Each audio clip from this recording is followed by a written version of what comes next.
A very good morning to everyone. I hope you all are fit and fine. So today we are moving on our new segment, that is business law.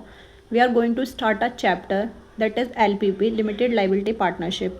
ये हम पढ़ते हुए आ रहे हैं class 12 से, तो इसको हम कंटिन्यू करते हैं और ये सबसे इजी और सबसे इम्पॉर्टेंट चैप्टर माना जाता है हमारी पूरी बिजनेस लॉ का। तो चलिए इसको स्टार्ट करते हैं। सबसे पहले होता क्या है LLP, जिसे हम लिमिटेड लाइबिलिटी पार्टनरशिप बोलते हैं, ये एक्चुअली में है क्या? तो ये हाइब्रिड होता है। हमने 12th क्लास में पार्टनरशिप पढ़ी है और कंपनीज पढ़ी हैं। तो इन दोनों का जो मिक्सचर होता है ना, दोनों के जितने भी एडवांटेजेस थे, जो पार्टनरशिप में और कंपनीज में जितने एडवांटेजेस थे, हमने उन दोनों को मिक्सअप करके एक LLP तैयार करी है, जो कि इंट्रोड्यूस हुई थी 2008 में अपनी कंट्री में। तो ये बनी कैसे थी, इसका जो फीचर्स है मैं यहीं पे आपको बता देती हूँ कि इसके अंदर जो पार्टनर्स की लाइबिलिटीज़ होती हैं वो लिमिटेड होती है, एक स्तर तक होती हैं। उनके पर्सनल लाइफ में कुछ भी इम्पैक्ट नहीं होता है, कंपनी का कोई भी काम का कोई भी पर्सनल लाइफ में उनके इम्पैक्ट नहीं जाता है, तो उनकी जो लाइबिलिटी है वो लिमिटेड होती हैं। नेक्स्ट रहता है कि सेपरेट लीगल एंटिटी होती है। ऑब्वियसली जब लाइबिलिटी है वो लिमिटेड है, तो ऑब्वियसली वाली बात है कि जो पर्सन होगा वो अलग है और बिजनेस वो बिल्कुल अलग रखेगा, तभी वो लिमिटेड लाइबिलिटी के साथ काम कर सकता है। और नेक्स्ट होता है perpetual succession. Perpetual succession I think नया है, पर इसको मैं बताती हूँ आपको कि मेंबर जो है वो आते रहेंगे, कंपनी में जाते रहेंगे। डेथ हो रही है किसी की, कुछ भी हो रहा है, रिटायर हो रहा है पार्टनर, एडमिट हो रहा है, दैट डजेंट मैटर, पर अपनी जो कंपनी है वो फॉरएवर के लिए होती है। LLP में ये इंट्रोडक्शन होता है, ये इंट्रोडक्शन पार्ट था पूरे LLP का। और यहाँ पे मैंने आपको बता रखा है कि प्राइवेट में ये सब बिल्कुल बेसिक था, तो मैंने यहाँ पे लिख दिया कि प्राइवेट में 2 मिनिमम होते हैं और 200 मैक्सिमम होते हैं कंपनीज़ में, और 7 मिनिमम होते हैं और इनफाइनाइट होते हैं मैक्सिमम पब्लिक कंपनी में। तो ये एक इंट्रोडक्शन था LLP का।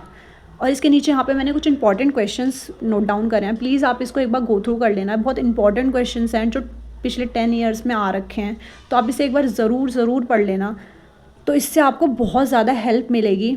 और मैंने साथ में मार्किंग स्कीम्स भी लिखी हुई हैं कि कितने नंबर का कौन सा क्वेश्चन आ सकता है, तो आप इसको एक बार ज़रूर गो थ्रू कर लेना।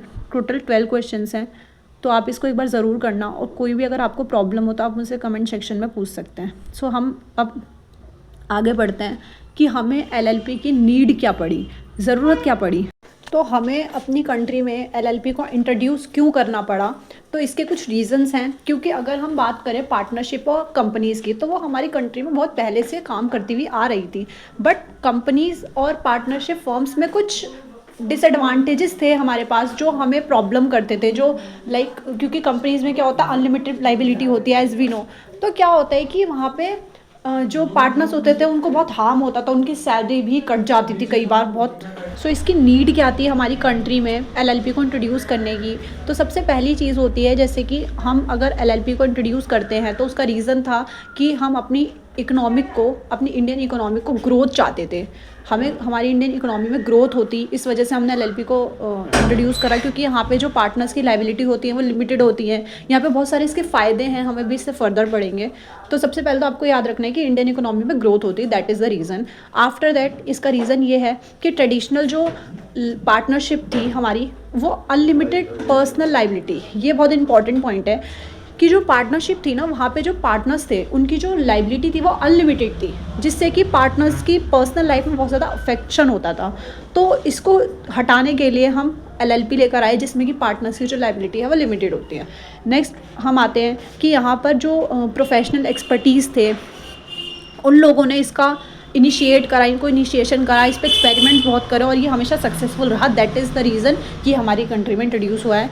नेक्स्ट है हमारे पास कि ये एक कॉर्पोरेट बिजनेस व्हीकल का अल्टरनेटिव है।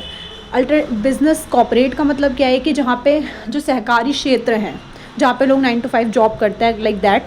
जो कॉर्पोरेट लाइफ होती है, कॉर्पोरेट बिजनेसेस होते हैं, वहाँ पे लोग जॉब वगैरह करते हैं, तो उसके लिए उन लोगों पर बहुत प्रेशर होता है। तो उसका एक अल्टरनेटिव ढूंढा उन्होंने, जिसको कि हम LLP के नाम से जानते हैं। ठीक है, अब हम फर्दर बढ़ते हैं इसकी मीनिंग की तरफ, जो हम ऊपर पढ़ते हुए आ रहे हैं, मैंने आपको ऑलरेडी बता दिया है, फिर भी हम एक बार गो थ्रू कर लेते हैं कि इसमें पार्टनर्स की जो लाइबिलिटी है वो लिमिटेड होती है, और इसमें लीगल बिजनेस एंटिटी होती है, मैंने आपको बता दिया। जहाँ पे इसमें क्या होता है कि पार्टनर अलग होता है, उसकी जो, और बिज़नेस अलग होता है, तो उसकी जो पहचान है बिज़नेस है वो बिल्कुल अलग होती है लीगली।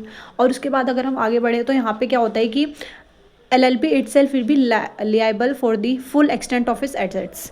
यानी कि जो LLP है ना, वो अपनी एसेट के लिए पूरी की पूरी जिम्मेदार होगी। वो एटलीस्ट वो उतनी खुद कैपेबल है, वो उतनी खुद कैपेबल होती है कि वो अपनी एसेट को किस तरीके से एक्सटेंड कर सकती है और लाइबिलिटीज़ को किस तरीके से पे ऑफ कर सकती है। तो उतनी वो खुद कैपेबल होती है LLP। और फ्लेक्सिबिलिटी यानी कि चेंजेस, तो हम LLP में चेंजेस भी कर सकते हैं, but the full of agreements, कि उसके अंदर एग्रीमेंट्स में सक्सेशन होनी चाहिए। ऐसे ही नहीं कि आप कहीं पर भी कभी भी LLP में चेंजेस करने लग जाएंगे। फ्लेक्सिबिलिटी है, दैट इज़ अंडरस्टैंडिंग, लेकिन उसके लिए कुछ रूल्स और रेगुलेशंस भी बनाए गए हैं, वो अभी हम फर्दर ही पढ़ेंगे। तो ये तो था मीनिंग ऑफ LLP। ये मैंने आपके लिए नोट्स बना रखे हैं, तो आपके लिए इजी होगा समझना। इसके साथ में एक फ़ाइल अटैच करूँगी नीचे, वो आपको पूरी एक्सप्लेनेशन दे रखी है, तो आप एक बार एग्जाम के टाइम पर उसे गो थ्रू कर सकते हैं सिर्फ। तो अब बढ़ते हैं हम अपने नेक्स्ट सेगमेंट की तरफ। तो हम आगे बढ़ते हैं, यहाँ पे कुछ इंपॉर्टेंट डेफिनेशंस हैं। वो कभी कभी क्या होता है कि एग्जाम में तो हम आगे बढ़ते हैं, यहाँ पर कुछ इंपॉर्टेंट डेफिनेशंस आ रही हैं जो इंपॉर्टेंटली क्या होता है कि कई बार एग्जाम में आ जाते हैं शॉर्ट नोट के रूप में, 2 और 3 मार्क्स में, कि शॉर्ट नोट लिखो इस पर। तो ये आपको सिर्फ एक बार अंडरस्टैंडिंग के लिए गो थ्रू करना है। तो सबसे पहले आता है बॉडी कॉर्पोरेट, जो सेक्शन 2 अंडर क्लॉज 1 में आती हैं। तो यहाँ पे इसका मतलब क्या होता है, बॉडी कॉर्पोरेट वो होती है जो कंपनी में LLP के अंडर में आती है। एक तो ये इनकॉर्पोरेटेड आउटसाइड इंडिया, जिसे आप फॉरेन वगैरह भी बोल सकते हैं, कि जो इंडिया में नहीं है बट बाहर है, इंडिया के आउटसाइड है, लेकिन वो अपना बिजनेस जो है वो इंडिया में भी कर रही है, तो इसको हम LLP बोलते हैं। ऐसे बहुत सारे बिजनेसेस हैं जो बाहर के हैं पर वो अपने इंडिया में काम कर रहे हैं। अब नेक्स्ट हमारे पास आता है a company incorporated outside India. वही सेम कि जो यहाँ पर नहीं है, बाहर है, बट वो इनकॉर्पोरेट विद इंडिया कर रही है। तो वो कंपनी और LLP दोनों डिफरेंस हैं, बस वो कंपनी है वो LLP है, वो रखना आपको याद।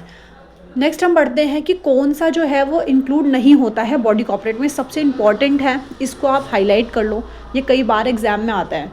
तो क्या ऐसे कौन सी वो हैं जो बॉडी कॉर्पोरेट में नहीं इन्वॉल्व होती हैं। सबसे पहला है जो sole, a corporation of sole. अब आप इससे मत समझना कि ये पार्टनरशिप, जो सोल प्रोप्राइटरशिप ये वाला, ये नहीं है। ये वो लोग होते हैं जो जैसे लाइक प्रेसिडेंट, जो खुद ही कैपेबल हैं, जो सिंगल आइडेंटिटी से माने जाते हैं, लाइक प्रेसिडेंट, प्राइम मिनिस्टर, जो खुद ही एक सोल, सिंगल ही बहुत ऊंचे पोस्ट पर होते हैं, that is called a corporation of sole. वो LLP में नहीं होते हैं, वो बॉडी कॉर्पोरेट नहीं होते हैं। नेक्स्ट हमारे पास आता है अ कोऑपरेटिव सोसाइटी। सहकारी सोसाइटी आप पढ़ते आ रहे हैं, जो एक कोऑपरेटिव सोसाइटी होती है। और कोई भी कॉर्पोरेट बॉडी, जैसे कि कोई स्पेशल बॉडी, ऑलरेडी मैं बता चुकी थी, president, prime minister, like that. हम आगे बढ़ते हैं अब हम आगे बढ़ते हैं। सेकंड डेफिनेशन है बिजनेस। बिजनेस तो बहुत इजी है कि होता क्या है, जहाँ पे ट्रेड होते हैं, सर्विसेज प्रोवाइड करते हैं, ऑक्यूपेशंस जो भी है, वर्क, सब कुछ बिजनेस होता है। तो हम तो पढ़ते हुए आ रहे हैं, तो इसको तो ज़्यादा इंपॉर्टेंट नहीं है। आते हैं हम डेजिग्नेटेड पार्टनर्स। ये बहुत इंपॉर्टेंट कॉन्सेप्ट, और ये आप ये फर्दर भी मैं आपको बताऊंगी इसके बारे में, बहुत इंपॉर्टेंट है ये। तो डेजिग्नेटेड पार्टनर वो पार्टनर्स होते हैं, कोई भी वो पार्टनर जो एज अ नॉमिनी काम करते हैं अपनी कंपनी में, एज लाइक एटलीस्ट अपनी कोई भी LLP में 2 डेजिग्नेटेड पार्टनर्स तो कम से कम होने चाहिए सेक्शन 7 के अकॉर्डिंग। ऑलराइट, तो डेजिग्नेटेड पार्टनर भी हम फर्दर पढ़ेंगे, बस आप ये मान लीजिए एज ए नॉमिनी जो अपनी कंपनी में काम करते हैं। फिर आते हैं हमारे पास फोर्थ है एंटिटी। एंटिटी मीन्स पहचान, जो भी आप अपनी पहचान बनाते हो अपनी कंपनी में, that is not important. Next आते हैं हम फिनेंशियल ईयर्स। ये बहुत इंपॉर्टेंट है। अब तक हम क्या पढ़ते आ रहे हैं कि हमारी फिनेंशियल 1 अप्रैल से लेकर 31 मार्च तक होती है, वो हर एक अकाउंट्स का बच्चा जानता है। तो लेकिन हम LLP में हम एक न्यू चीज़ पढ़ने वाले हैं कि ऑलराइट कंपनीज़ में क्या होता है, हमारी पार्टनरशिप फर्म्स में हम मानते हैं कि 1 अप्रैल टू 31 मार्च, बट LLP में एक ऐसा केस होता है। वैसे तो हम LLP पे भी मानते हैं कि 1 अप्रैल से लेकर 31 मार्च तक की एंडिंग होती है, बट कभी कभी LLP में क्या होता है ना कि कई बार नई चीज़ इंट्रोड्यूस होती है, ठीक है। तो कोई भी LLP अगर फॉर सपोज़ कि कोई भी LLP जो आपकी 3 सेप्ट के बाद बनी, 30 सितंबर के बाद जो भी LLP बनेगी, वो LLP नेक्स्ट ईयर 31 मार्च को एक्सटेंड होगी। मैं आपको एक एग्जाम्पल भी देती हूँ इसके लिए। फॉर एग्जाम्पल कि जैसे कोई कंपनी है, ठीक है, LLP है, कोई भी लिमिटेड लाइबिलिटी पार्टनरशिप कोई भी है, तो वो स्टार्ट हुई है मैं एक एग्जांपल लेती हूँ कि 30 नवंबर को वो स्टार्ट हुई है। तो 30 नवंबर को अगर वो स्टार्ट हुई है तो फिर वो 31 मार्च 2025 में एंड नहीं होगी, वो 31 मार्च 2026 में एंड होगी, क्योंकि उसको थोड़ा टाइम पीरियड ज़्यादा चाहिए होता है, हर एक एलएलपी को थोड़ा ज़्यादा टाइम पीरियड चाहिए होता है अपने आप को डेवलप करने के लिए। तो इस वजह say that is the reason कि 1 साल के अंदर अंदर अगर वो लाइक 30 सितंबर से पहले होती है तो वो ईजिली 31 मार्च 2025 में एंड हो जाएगी। अगर वो 30 सितंबर के बाद होती है तो वो एक्सटेंड होती है नेक्स्ट 31 मार्च के लिए। ये मैंने आपको डायग्राम भी बना के यहाँ पे शो कर दिया है। फिर भी अगर आपको कोई प्रॉब्लम है, वैसे इतना इम्पॉर्टेंट एग्ज़ाम में ऐसे नहीं पूछता, एग्ज़ाम में इतना डीप में नहीं पूछता आपसे, लेकिन फिर भी अगर आपको कोई भी प्रॉब्लम हो, कहीं भी ग्लिच हो कोई भी, तो आप मुझे कमेंट सेक्शन में बताएंगे तो मैं आपको एक बार फिर इसको नेक्स्ट वीडियो में इसको मैं एक बार आपको अच्छे से एक्सप्लेन कर दूँगी। But it is enough for the only knowledge. So हम मूव करते हैं further.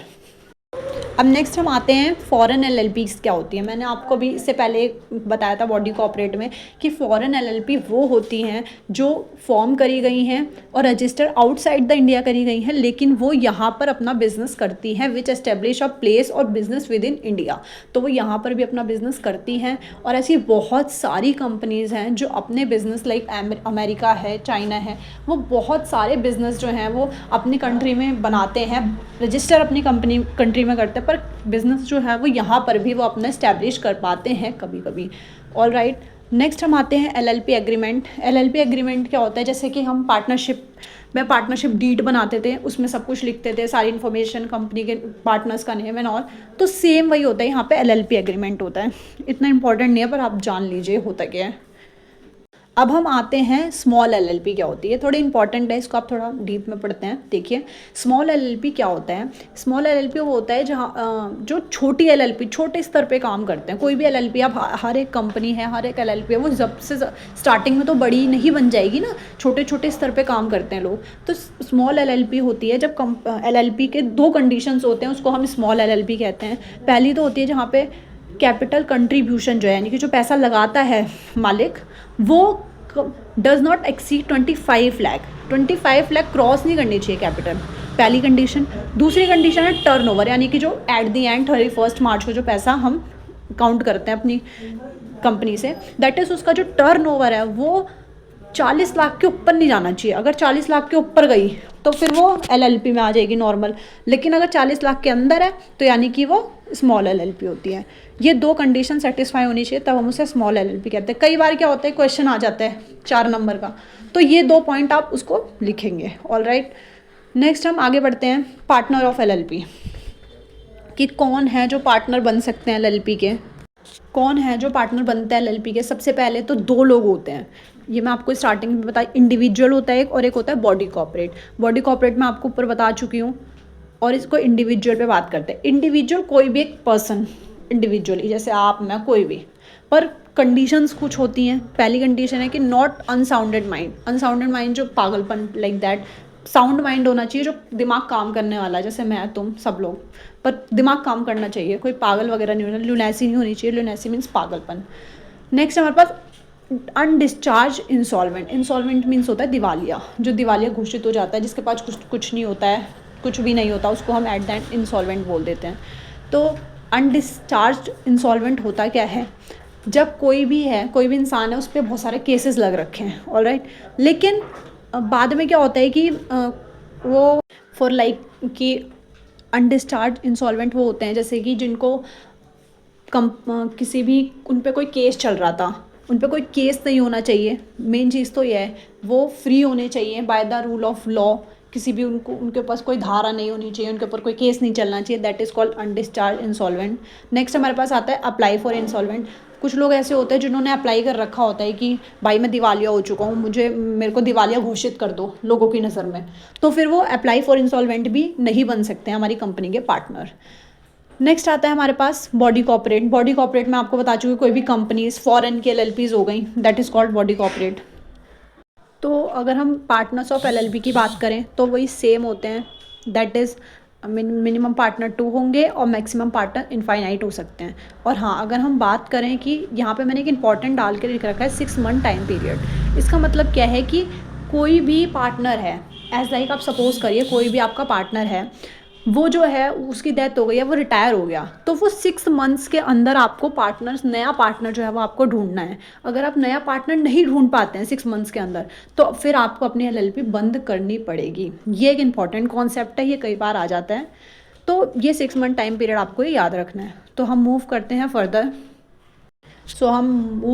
Further. That is designated partners, section number 7। Very important point कि डेजिग्नेटेड पार्टनर्स क्या होते हैं। मैंने आपको पीछे बताया जैसे एज अ नॉमिनी ये काम करते हैं, पर हम इसके बारे में थोड़ा सा और जान लेते हैं कि एटलीस्ट 2, मैंने आपको बताया कि हर एक एलएलपी में कम से कम 2 डेजिग्नेटेड पार्टनर्स तो होने ही चाहिए, और 1 शुड बी रेजिडेंट। रेजिडेंट आप किसे समझते हैं, मैं इसको थोड़ा सा क्लैरिफाई करती हूँ कि रेजिडेंट होता क्या है। जो फाइनेंशियल ईयर होता है उसके अंदर, फिनेंशियल ईयर में एट लीस्ट टू लीस्ट 120 दिन तो वो होना ही चाहिए कंपनी में काम करता हो, उसको हम रेजिडेंट कहते हैं। 120 दिन तो फिनेंशियल ईयर के अंदर काम करता हुआ होना चाहिए अपनी एलएलपी में। तो एक तो रेजिडेंट होना चाहिए उसमें से, और 2 डेजिग्नेटेड पार्टनर्स होने चाहिए। और डेजिग्नेटेड पार्टनर कोई भी हो सकता है, एक इंडिविजुअल, एक बॉडी कॉर्पोरेट, हमें पीछे पढ़ते हुए आए हैं। और मैंने आपको ये बताया ना डेजिग्नेटेड पार्टनर नॉमिनी की तरह काम करता है, तो इसको हम थोड़ा सा क्लैरिफाई करते हैं कि नॉमिनी होते क्या है। नॉमिनी वो होते हैं जो कंपनी की पूरी अंडरटेकिंग लेते हैं, एलएलपी की अंडरटेकिंग लेते हैं। एलएलपी की अंडरटेकिंग इन द सेंस कि अगर कुछ भी कंपनी में, एलएलपी में कुछ भी प्रॉब्लम होती है, तो सबसे पहले तो वो पार्टनर होगा जिसने वो पार्टनर जो है वो जिम्मेदार होगा जिसने वो प्रॉब्लम करी है। आफ्टर दैट वो डेजिग्नेटेड पार्टनर्स जो होते हैं वो जिम्मेदार लेते हैं, उसकी जवाबदेही उनकी होती है। तो एज अ नॉमिनी काम करते हैं। Nominees of such bodies corporate such act as designated partners. तो ये इंपॉर्टेंट टर्म है कि नॉमिनी काम करते हैं तो उसे हम डेजिग्नेटेड पार्टनर्स बोलते हैं। तो ये 4 पॉइंट आप ज़रूर याद कर लेना एक बार कि ये पेपर में नया है एक तो एग्ज़ाम में बहुत ज़्यादा पूछा जाता है। तो अब हम आते हैं कैरेक्टरिस्टिक्स ऑफ एलएलपी। ये तो हम पूरे चैप्टर में ही पढ़ते हुए आ रहे हैं कि एलएलपी के कैरेक्टरिस्टिक्स क्या हैं। तो एक body corporate LLP, perpetual succession, मैंने बता दिया कि कंपनी में पार्टनर्स आए जाएं दैट डजेंट मैटर, पर अपनी कंपनी जो है वो एक परपेचुअल स्टेट पर चलती रहेगी। नेक्स्ट आता है सेपरेट लीगल एंटिटी। मैंने आपको स्टार्टिंग में ही बताया था कि पार्टनर अलग होगा, बिजनेस अलग होगा। नेक्स्ट जो मेन पॉइंट है, इंपॉर्टेंट पॉइंट, आप इसे एक बार, तो म्यूचुअल एजेंसीज होती क्या हैं। म्यूचुअल एजेंसीज वो होती हैं जहाँ पर कोई भी बाउंडेशंस नहीं होती, अमंग पार्टनर्स के बीच में कोई बाउंडेशंस नहीं होती हैं। लाइक 2 पार्टनर्स हैं एलएलपी में, तो वहाँ पर एक पार्टनर दूसरे के ऊपर डोमिनेट नहीं कर सकता, या एक पार्टनर दूसरे पे मैनिपुलेट नहीं कर सकता। तो ये बाउंडेशंस हैं, ये पार्टनर्स के बीच में नहीं हो सकते, that is called mutual agencies. अब हम आगे बढ़ते हैं आर्टिफिशियल लीगल पर्सन। तो ये आप पढ़ते हुए आ रहे हैं कि ये पर्सन के ही लीगली जो है वो पर्सन के पर्सन टू पर्सन ही होता है, तो ये लीगली ही बाउंडेड होता है आर्टिफिशियली। नेक्स्ट हम आते हैं एलएलपी एग्रीमेंट।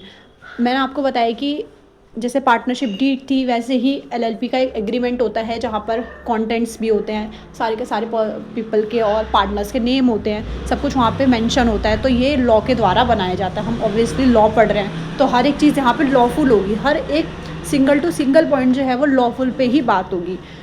नेक्स्ट हम आते हैं कॉमन सील। कॉमन सील जो होती है यानी कि जो मालिक है वो एक होगा, मतलब हर एक चीज़ जो है वो एक के बाद सबसे पहले एक उसको जो है वो मॉडिफाई करेगा,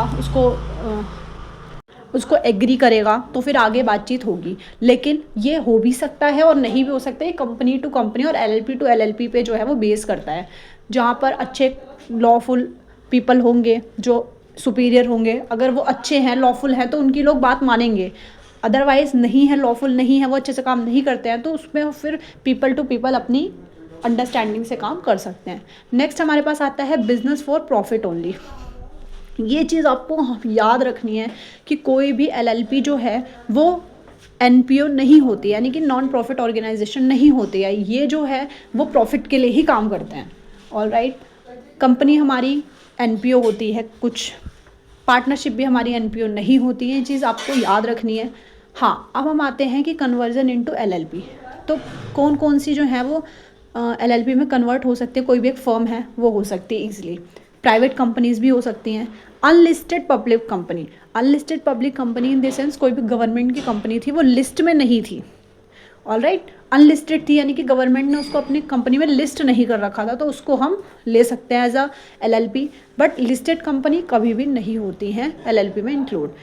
लास्ट में हम एक देखते हैं कि हर एक जितनी भी हमारी कन्वर्जन है, यू कैन से एंटिटी है, परपेचुअल सक्सेशन है, everything is record. So everything will record through ROC, जिसको हम रजिस्ट्रार ऑफ कंपनी भी बोलते हैं। तो ये चीज़ आपको याद रखनी है कि जो भी बिजनेस लॉ आप पढ़ोगे, फर्दर भी पढ़ोगे, वो हर एक ROC के थ्रू ही रिकॉर्ड करी जाती है।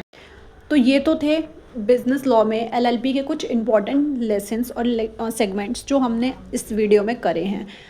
मैं इसकी नेक्स्ट पार्ट 2 वीडियो भी होगी, जिसके अंदर हम कुछ बचे हुए इंपॉर्टेंट कॉन्सेप्ट्स हैं उसको कवर करेंगे, और कुछ मैं आपको इंपॉर्टेंट टर्म्स और क्वेश्चंस भी बताऊंगी। तो आज के लिए सिर्फ इतना ही, आप इसको अच्छे से गो थ्रू करो एक बार, उसके बाद फिर हम नेक्स्ट वीडियो में इसको ख़त्म कर देंगे। इंपॉर्टेंट हर एक चीज़ कर लेंगे as a point of view of exam. तो करते हैं इसको यहीं पे फिनिश, और आज के लिए आप इसको इतना कर लो। कल फिर इसकी नेक्स्ट वीडियो होगी पार्ट 2, तो उसको हम करेंगे। अगर आपको वीडियो अच्छी लगी हो तो प्लीज़ इसको लाइक करो, सब्सक्राइब करो चैनल को, और इस वीडियो पे अपना फेवरेट पार्ट कमेंट करो। और अगर आपको कोई भी प्रॉब्लम आ रही है थ्रू द वीडियो, किसी भी चीज़ को, कोई वर्ड आपको समझ में नहीं आ रहा है जो मैंने लिखा हुआ है, तो आप उसको मुझे कमेंट सेक्शन में पूछ सकते हैं। I will provide the best thing for you. Thank you everyone for watching the video. Please do like, comment, subscribe the channel. Thank you.